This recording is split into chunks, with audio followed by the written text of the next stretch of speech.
Queridos estudantes, boa noite. Eu sou o professor Carlos Bartel, do Instituto Federal Catarinense, campus Ibirama, e eu trabalho a disciplina de História, em especial a disciplina de História do Brasil, Colônia e Brasil Império. Então, nesse vídeo eu vou falar de modo bastante resumido sobre o Brasil colônia e do ponto de vista da economia. Então vamos falar um pouco da economia, que eu já vinha abordando nas aulas das turmas do segundo ano do ensino médio integrado, e vou falar nesse vídeo da economia, no outro eu falo da sociedade. Então, a atividade econômica são aquelas atividades que estão relacionadas com a produção, com o comércio, com o sistema de troca. Pode ser um sistema baseado no escambo, um sistema de troca financeira, né? A gente não pode esquecer que o dinheiro ele é um símbolo que representa a riqueza e facilita no sistema de troca. Imagina se a gente vivesse hoje num mundo baseado no escambo. O médico, eu ia lá ser atendido pelo médico e ia levar para ele 5 quilos de batata para ele me atender. Mas será que ele precisa de batata? Então o dinheiro faz essa conversão. Eu, em vez de dar a batata para ele, eu dou o dinheiro. Caso ele precise de batata, ele vai comprar batata. Caso não precise, ele vai comprar outra coisa. Tá? Então a economia ela se relaciona com isso, com esse sistema de trocas da produção, e a riqueza ela está na produção e não no dinheiro, porque o dinheiro é uma representação da riqueza. Bom, quando os portugueses chegaram ao Brasil, e o objetivo dos portugueses não era o Brasil, eles estavam, a frota do Cabral ela estava indo em direção à Índia, porque eles sonhavam com as especiarias das Índias, né? Não é o país, a Índia. Eles sonhavam com as especiarias das Índias, e já tinham concluído essa rota que leva da Europa até as Índias, contornando a África, que é o chamado périplo africano, que é o contorno da África. E nessa viagem em direção às Índias, em 1500, o Pedro Álvares Cabral ele chega no Brasil, Porto Seguro, onde hoje fica a Bahia, e ali ele toma posse do território brasileiro para o Reino de Portugal. Então os portugueses eles sonhavam com as especiarias e com ouro, até porque os espanhóis já tinham descoberto a América. Não se sabia ainda que era um continente, porque cada local que eles chegavam, eles tratavam aquilo como se fosse um descobrimento, porque poderia ser uma ilha e não se tinha essa noção de continente. E os portugueses eles já tinham informações que os espanhóis tinham localizado ouro e prata, não ainda então numa quantidade tão grande como viria a acontecer depois, mas os portugueses tinham interesse em ouro, prata e nas especiarias. E o Brasil, essa região aqui, a princípio não fornecia nada disso.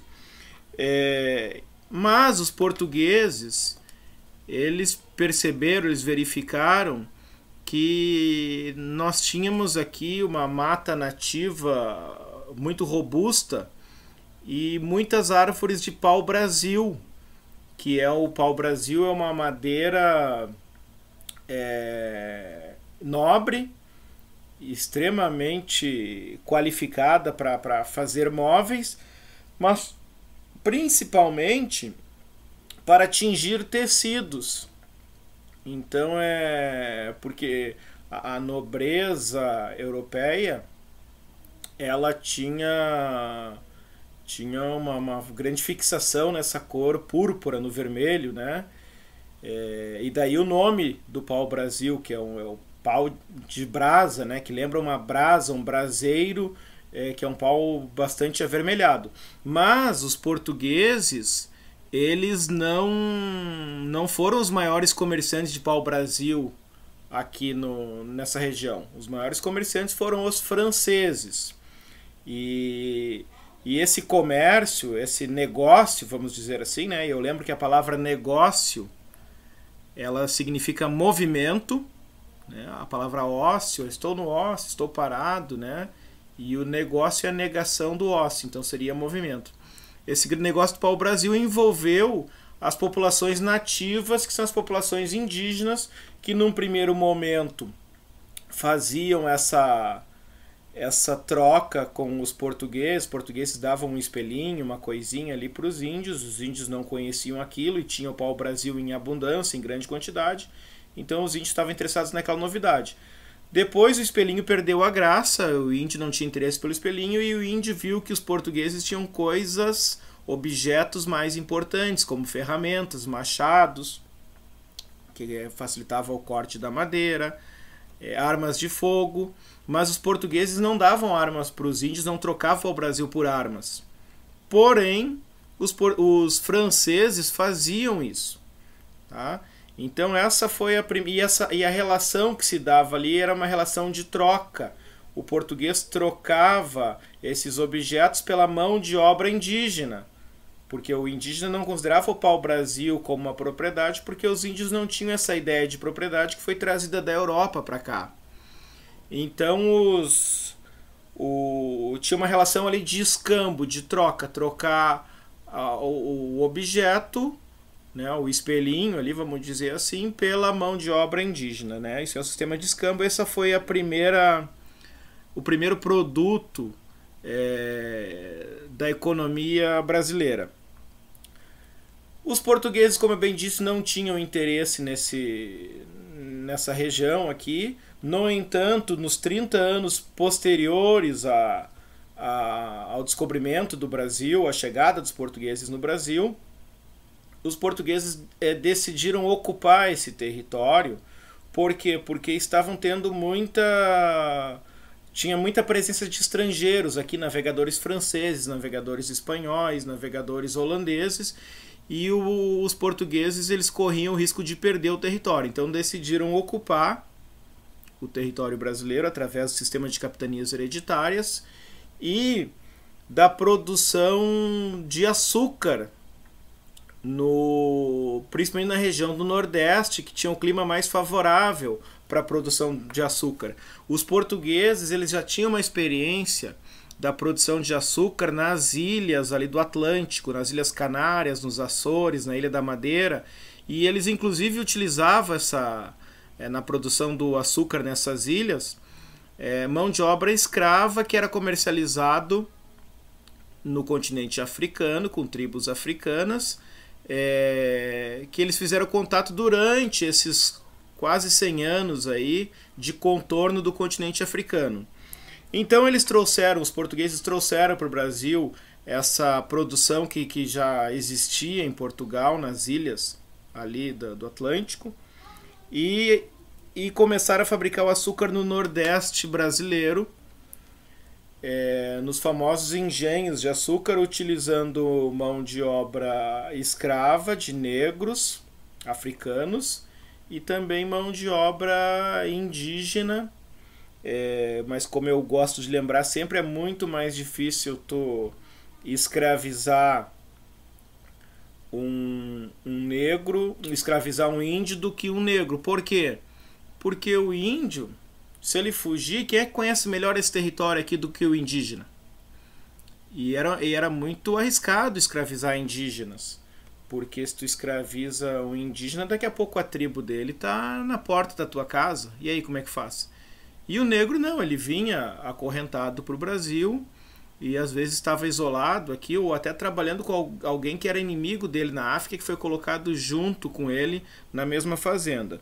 Já por volta ali de 1516, os portugueses começam a trazer escravos negros para a região de Pernambuco. E aí duas capitanias deram certo, a de Pernambuco e a de São Vicente. Por quê? Porque ali a terra era boa? Não, não é por isso. Elas deram certo porque nessas capitanias se fez aliança com as tribos indígenas. Claro que também outros fatores, né? Porque tínhamos os capitães donatários, chegavam aqui, não encontravam riqueza, abandonavam a sua terra. Tá? Mas então o segundo produto é o açúcar para servir o mercado consumidor europeu. E aí a frustração dos portugueses é que eles não achavam ouro. E na região onde fica São Paulo, hoje em São Vicente, se organizou grupos que adentravam o sertão, né? A palavra sertão vem de desertão, né? Não era um desertão de areia, mas era um local desconhecido. Esses grupos, né, chamados de bandeirantes, entravam para o interior do Brasil, adentravam o interior, o desconhecido interior, em busca de metais preciosos, pedras preciosas, riquezas, para capturar indígenas para escravizar, em busca de escravos fujões. E ao mesmo tempo que eles faziam isso, eles iam conhecendo o território. Até que no final do século XVII, por volta de 1680, eles finalmente encontraram ouro na região das Minas Gerais, que passou a se chamar assim por causa que encontraram muitas minas ali de metais preciosos e de pedras preciosas. Então esse foi o terceiro grande produto da economia colonial. E agora, para encerrar essa nossa videoaula, o produto mais importante da economia colonial era o escravo. Era a prática da escravidão, a prática do tráfico negreiro, de trazer escravos negros da África para o Brasil, de escravizar indígena aqui também. Mas o tráfico negreiro, ele era extremamente... era muito rendoso, né? É um lucro muito alto, ainda que as perdas, as mortes nos navios negreiros, que eram chamados também navios tumbeiros, porque eram verdadeiras tumbas ambulantes, elas eram altíssimas. Tá? Mas esse aí, o negro escravo, a gente tem que perceber que os portugueses encaravam eles como uma coisa, como um objeto, né? Como carvão para queimar. Eu tenho que tirar a energia do escravo enquanto ele tiver saúde, enquanto ele tiver força. E ele vem aqui para gerar riqueza para os seus senhores, mas ao mesmo tempo ele também é uma riqueza e conforme a gente já falou em outras oportunidades, não só se matava um escravo em último caso. Por quê? Porque o escravo ele era uma propriedade do senhor, e uma propriedade que era um bem que gerava mais riqueza. Então tinha que conservar o escravo. Claro que o tempo de vida do escravo era entre 7 e 10 anos, por causa das condições de vida muito severas, né? Então são esses 4 produtos que eles movimentam inicialmente a economia colonial e são os principais. E no próximo vídeo nós continuamos falando de outros produtos que ajudam a completar esse cenário, esse quadro. Tá bom? Muito obrigado, um grande abraço para vocês e até a próxima.